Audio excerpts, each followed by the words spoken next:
standing apart from the crowd is never easy, life grants each of us a single moment to be seen.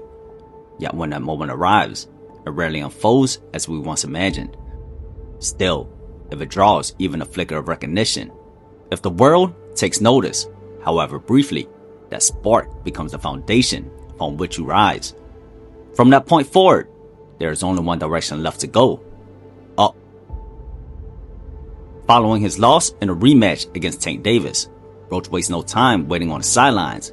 Instead, he chooses to move up in weight to the 140-pound division to challenge interim WBC Super Lightweight champion Isaac Pitbull Cruz.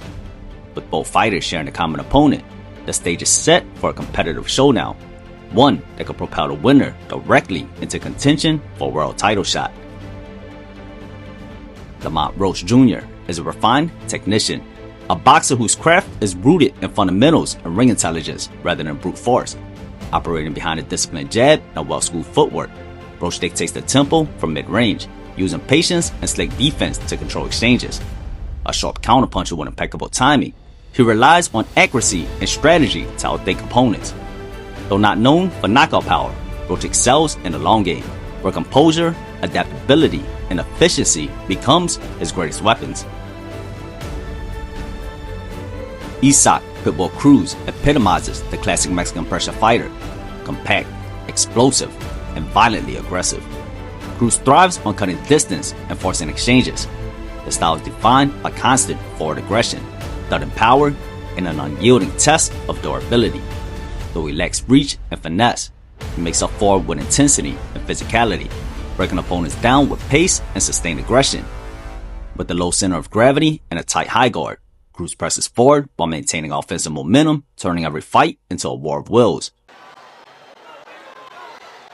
At all times, obey my commands at all times. Touch him up, back to your opponent. When a pit bull locks onto his target, it closes distance with ruthless intent, looking to maul rather than engage. Once the jaw is clamped down, breaking free becomes nearly impossible, especially if you lack the teeth to bite back. But if you think he's on the top and not pay for it, I think he's letting Cruz get in a little too comfortable in this round. There is one or two body shots there by Cruz. Isaac may be one-dimensional. Knowing what's coming and stopping it are two entirely different challenges. Roach understands the punches will be wide, but they'll also come fast and rapid.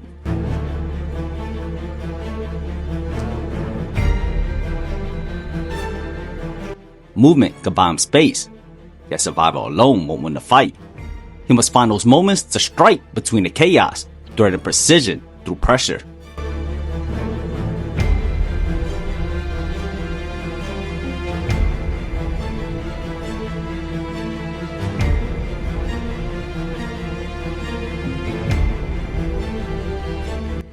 Pressure from Pitbull was steadily mounting. Though some of his wide punches missed the mark, his ferocious body attacks began to find a target. Crucial investments for the long game, aimed at weakening Roach's legs, breaking down his foundation. As those body shots started to take effect, Roach was forced to fight just to keep his ground. When he fired a lead cross to stop Pitbull's advance, Pitbull got underneath and countered with a thunderous left hook that sent Roach running backward, with his gloves touching the canvas. After the knockdown, Pitbull wasted no time sinking his jaws even further onto Roach to continue the mauling, looking to snag the wounded into submission.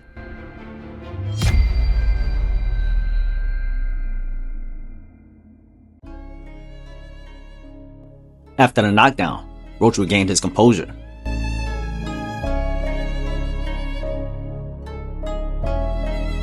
Typically, a skilled boxer becomes more dangerous as the fight progresses, adapting to the opponent's rhythm and tendencies.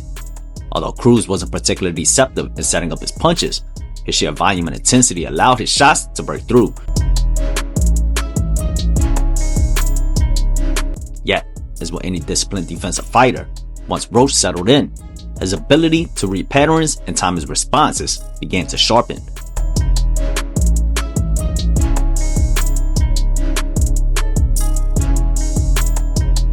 The key adjustment was subtle but effective.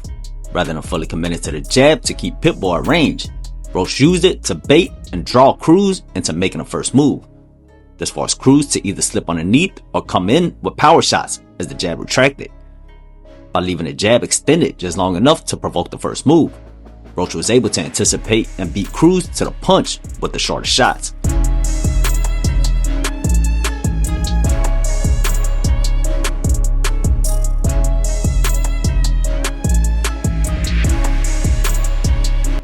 The exit after the punch was just as crucial as the strike itself. Roach began incorporating a check hook, not only to the lane, but to exit defensively, allowing him to hit and evade in a single, fluid motion.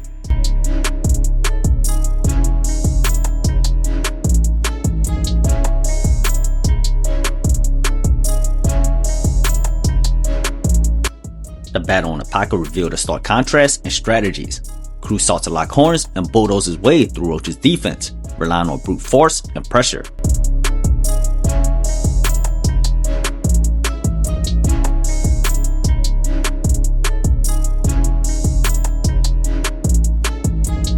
While Roach, on the other hand, aimed to blend offense with defense, firing off his punches, anticipating the incoming counters, and then slipping out to reset the exchange.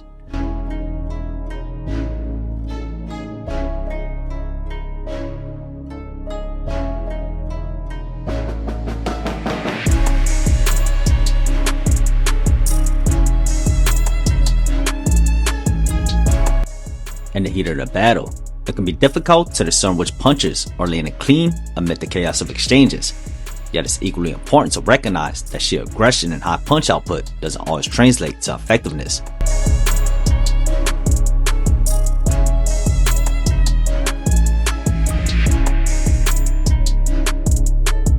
As the rounds wore on, Cruz's growing frustration made that distinction increasingly evident.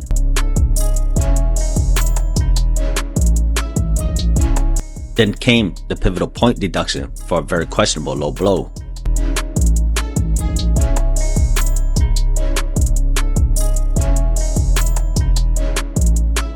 In the 9th and 10th rounds, Cruz's punch output dropped to his lowest of the fight, a direct consequence of the intense pace he set in the earlier rounds, leading to both fighters digging deep in the championship rounds. When the final bell rang, the decision came as a surprise to many observers. A draw felt unsatisfying to those who believed one fighter had done enough to draw the edge. According to Copybox stats, Cruz outthrew Roach 544 to 467, while Roach laid him more, 191 to Cruz's 159. The efficiency gap was striking, Roach connecting on 40.9% of his total punches, while Cruz landed just 29.2%. The difference was even more pronounced in power punches.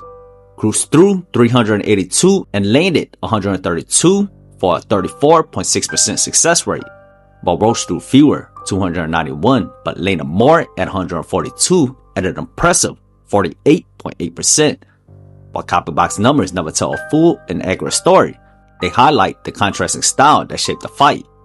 Cruz, the aggressor, pressing the action, landing the heavier shots, while Roach relied on a wider skill set and precise shots. Cruz's earlier knockdown and the controversial point deduction for a supposed low blow added layers of complexity to the scoring. Many felt the penalty was unwarranted, though others believed it was justifiable given Cruz's rugged inside fighting style, one that often blurs the lines between aggression and fouling. Ultimately, what may have cost Roach the win was his temperament and approach. As a catch and counter boxer, he often reacts rather than dictates, operating at a pace sufficient to control exchanges, but not necessarily to seize momentum. This reactive rhythm can make it appear as though he's maintaining rather than pursuing victory. Regardless of perspectives, both fighters made strong cases. The most logical next step is a rematch, an opportunity for each to adjust, adapt, and settle the debate decisively.